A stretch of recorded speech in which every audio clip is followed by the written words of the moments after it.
අපේ ජීවිතයේ ක්‍රීඩාව තිබ්බේ අකට බද්ධ වෙලා වගේ. මොකද අපි පුංචි කාලේ ඉඳලම ගොඩක් වෙලාවට හිටි පිට නියමයි. ඉතින් ඒකත් එක්ක මමත් අද මේ ක්‍රීඩාවල නරඹද්දී නිතින්ම ඇදිලා ගියා මගේ පුංචි කාලේට, මගේ පාසල් කාලේට. ඉතින් මම චූටි දෙයක් මතක් කරන්නම්. මම එක වසරේදී මේ වගේ නිවාසාන්තර ක්‍රීඩා උත්සවයේ තිබුණු පුංචි අපිට තිබ්බා සීනි බෝල හැදීමේ තරගයක්. මීටර් 20ක් විතර දුවන්න තමයි තිබ්බේ. ඉතින් ඔය මීටර් 20 දුවලා සීනි බෝල ටික ඇහිඳගෙන ආපස්සට එන්න තමයි තිබ්බේ. ඉතින් මම සීනි බෝල ටික දුවලා ගිහිල්ලා සීනි බෝල ඇහිඳගෙන ආපස්සට හැරලා ඉන්නේ නැතුව සීනි බෝල ටික දිගැල්ල කන්න කියලා හැදුවේ. මොකද මට කියපු දේ තේරුන්නේ නැති හින්දා. සීනි බෝල ටික ඇහිඳලා අනිත් පැත්තට අරගෙන එන්න කියලා තමයි අපිට කියලා තියෙන්නේ. හැබැයි කොහොම හරි ළඟ හිටියේ කවුරු හරි කිව්වෝ ඔය ටික අරන් අහපු අනිත් පැත්තට දුවන්න කියලා. ඉතින් මං ආයෙ සීනි බෝල් ටික අතේ ගුලි කරගෙන ආයෙ අනිත් පැත්තට හැරලා දුවා. ඒ දුවලා තුන්වෙනියා වුණා. එදා මට පුංචි සහතික පත්‍රයක් ලැබුණා. ඉතින් මගේ ක්‍රීඩා ජීවිතේ පටන් ගත්තේ සීනි බෝල හින්දා. හැබැයි ඊට පස්සේ ක්‍රීඩාවට තිබ්බ ආසාවත් ඒ ඇල්මත් එක්ක මට ජාත්‍යන්තරේ ජය ගන්න, ලෝකේ ජය ගන්න යන්න පුළුවන් වුණා. මම දුර පුතාලට කියන්නම්. ආසියානු තරග, ඒ වගේ පොදු රාජ්‍ය මණ්ඩල තරග, ඔලිම්පික් තරග දෙකකට, ලෝක චූරිතා තරගාවලි 4කට වගේ සහභාගී වෙන්න පුළුවන් වුණා. හැබැයි ඒ හැම තැනම තිබ්බේ පුදුමාකාර කැපකිරීමක්. පාසලේ ක්‍රීඩා කරාට මම වයස අවුරුදු 19 15 21 15 වෙනකම් දිස්ත්‍රික් තරග වලට විතරයි යන්නේ. දිස්ත්‍රික් තරග වලට පරාජය වෙලා ආපහු ගෙදර යන කාලයක් තමයි තිබ්බේ. ඉතින් මගේ ක්‍රීඩා ජීවිතයේ මුල් කාලය ගත්තොත් පරාජයන් තමයි වැඩිපුර තිබ්බේ. හැබැයි ඒ පරාජයන් තුලින් ලැබපු පන්නරයත් එක්ක තමයි අපිට මට ජාත්‍යන්තරේ ජය ගන්න යන්න අවස්ථාව ලැබුණේ. මොකද ඒ පරාජයන් එක්කම තිබ්බ අඩුපාඩු හදාගෙන අපි ඉස්සරහට ආවා. ඒ කාලේ තිබ්බ අවම පහසුකම් වලින්.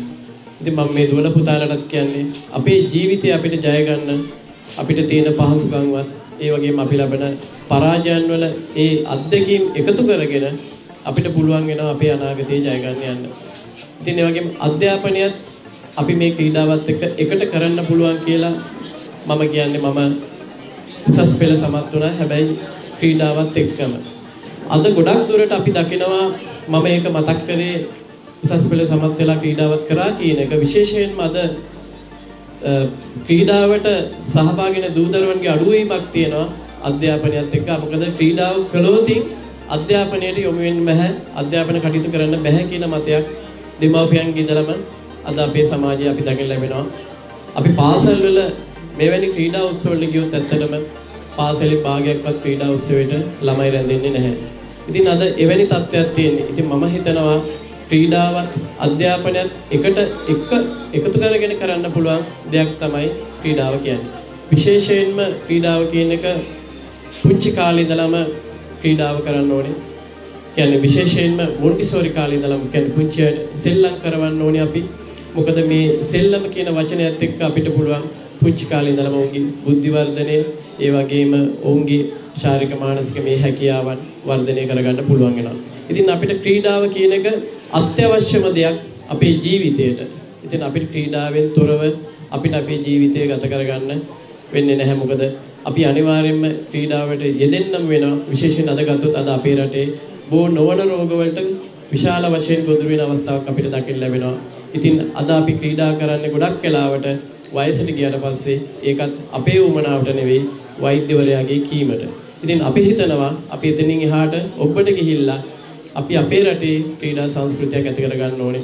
සෑම පුරවැසියෙක්ම කුමන හෝ ක්‍රීඩාවකට අපි යොමු වෙන්න ඕනේ කියලා මම හිතනවා. මොකද විශේෂයෙන්ම අපේ රටේ ඉදිරි අනාගතේ අපිට යහපත් නිරෝගීමත් දරු පරපුරක්, ඒ වගේම නිරෝගීමත් ජනතාවක්, නිරෝගීමත් මානව සම්පතක් අපිට තියාගන්න නම් අපිට ක්‍රීඩාවේ ඉතාම වැදගත් වෙනවා. ඔබ මේ නරඹන්නේ 1998 වසරේ මැලේසියාවේ පැවති පොදු රාජ්‍ය මණ්ඩලීය ක්‍රීඩාවලේ පිරිමි මීටර් 400 ඉසව්වේ අවසන් තරඟය.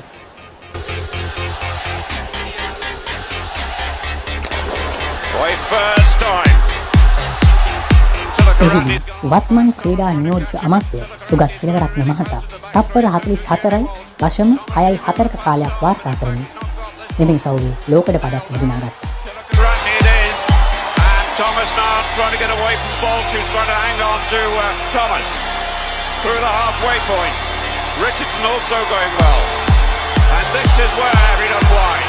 Tanaka is still right there, but here comes Thomas. Sugath පිලවරත්නගේ මේ ජයග්‍රහණය ලංකා මල්න ක්‍රීඩා ඉතිහාසයේ විශිෂ්ට ජයග්‍රහණයක් විදිහට සැලකෙනවා. Richardson is great rival coming through to the inside. Thomas is holding on through sheer strength. Thomas wins.